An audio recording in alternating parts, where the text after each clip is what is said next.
தமிழகத்தில் தங்கியுள்ள பாகிஸ்தானியர்களை கண்டறிந்து அவர்களை நாளைக்குள் வெளியேற்ற அரசு நடவடிக்கை எடுத்து வருவதாக தகவல்கள் வெளியாகியுள்ளன. இதுகுறித்தான கூடுதல் விவரங்களை வழங்குகிறார் செய்தியாளர் கதிரவன். கதிரவன், வணக்கம். விவரங்கள் என்ன, வழங்கலாம்? தமிழகத்தில் உள்ள பாகிஸ்தான் நாட்டவரை கணக்கெடுக்கும் பணியில தமிழக காவல்துறையினர் ஈடுபட்டு வருகிறார்கள். நாளைக்குள் வெளியேற்றுமாறு மத்திய அரசு உத்தரவிட்டுள்ள நிலையில தமிழ்நாட்டில் தங்கியிருக்கும் பாகிஸ்தானர்களை கணக்கெடுக்கும் பணிகளில் ஈடுபட்டிருப்பதாகவும் அவர்களை நாளைக்குள் வெளியேற்றக்கூடிய பணிகளில் ஈடுபட்டிருப்பதாகவும் தெரிவிக்கப்பட்டிருக்கிறது. மருத்துவ சிகிச்சை, தொழில் ரீதியாக தமிழகத்திற்கு வந்தவர்களின் பட்டியலை தமிழக காவல்துறை தயார் செய்து வருவதாகவும் தகவல்கள் வெளியாகி இருக்கிறது.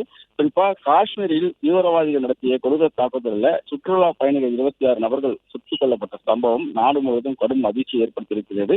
இதற்கு தக்க பதிலடி கொடுக்கும் வகையில் மத்திய அரசு செயல்பட்டு வருவதாகவும் அதன் ஒரு பகுதியாக தான் இந்தியாவில் தங்கியிருக்கும் பாகிஸ்தானர்கள் 24 மணி நேரத்தில் வெளியேற வேண்டும் என்ற ஒரு உத்தரவையும் மத்திய அரசு உத்தரவிட்டிருக்கிறது. அது மட்டும் இல்லாமல் தூதரகத்திலிருந்து அதிகாரிகளும் வெளியேற வேண்டும் என்ற ஒரு உத்தரவையும் சொல்லியிருக்கிறது. அதன் காரணமாக அனைத்து மாநிலங்களில் உள்ள பாகிஸ்தானை வெளியேற்றுவதற்கான நடவடிக்கை முழுவீச்சில் செயல்பட்டு வருவதாகவும் அதன் அடிப்படையில் தான் தமிழகத்தில் தங்கியுள்ள பாகிஸ்தானர்களை நாளைக்குள் வெளியேற்றுவதற்கான நடவடிக்கைகளை வேகப்படுத்தப்பட்டிருப்பதாகவும் தெரிவிக்கப்பட்டிருக்கிறது. பாகிஸ்தானிலிருந்து மருத்துவ விசாவை பெற்றுக்கொண்டு சென்னையில் உள்ள 2 பிரபல மருத்துவமனைகளுக்கு சிகிச்சைக்காக அந்நாட்டை சேர்ந்தவர்கள் தொடர்ச்சியாக வந்து கொண்டிருப்பது தெரிய வந்திருப்பதாகவும் அதே போல வேலூர், சென்னை உள்ளிட்ட பெருநகரக்கூடிய பிரபல மருத்துவமனைகளுக்கும் இந்த சிகிச்சைக்காக நோயாளிகள் வருகை தந்திருப்பது வழக்கமாக வைத்திருப்பதாகவும் தெரிவிக்கப்பட்டிருக்கிறது. 500 பேர் வரையிலும் இது போன்ற மருத்துவ சிகிச்சைக்காக வருவதாகவும் தெரிவிக்கப்பட்டிருக்கிறது. மருத்துவர் மனைக்கு வரக்கூடிய நோயாளிகளுடன் வரக்கூடிய உறவினர்கள் பட்டியலில் சேர்த்து 500 நபர்கள் வரைக்கும் கணக்கெடுப்பு செய்யப்பட்டிருப்பதாகவும் தெரிவிக்கப்பட்டிருக்கிறது.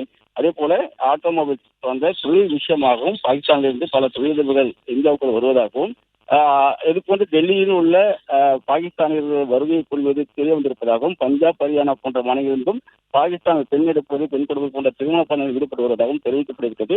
தமிழகத்தில் இது போன்றிருக்கக்கூடிய நபர்கள் யார் என்று கணக்கெடுக்கும் பணியில் ஈடுபட்டு 500 பேர் வரையில் தமிழகத்தில் வந்து செல்வதாக காவல்துறை கணக்கெடுப்பு செய்யப்பட்டு அவர்கள் பட்டியலை தயார் செய்யும் பணியில் ஈடுபட்டு அவர்கள் விரைவில் வெளியேற்றும் நடவடிக்கையில் ஈடுபட இருப்பதாகவும் தமிழக காவல்துறை அதிகாரிகள் தெரிவித்திருக்கிறார்கள்.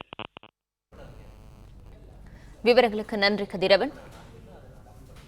பிளே ஸ்டோர் மற்றும் ஆப் ஸ்டோரில் இருந்து பாலிமர் செயலியை QR கோடு மூலம் பதிவிறக்கம் செய்யுங்கள்.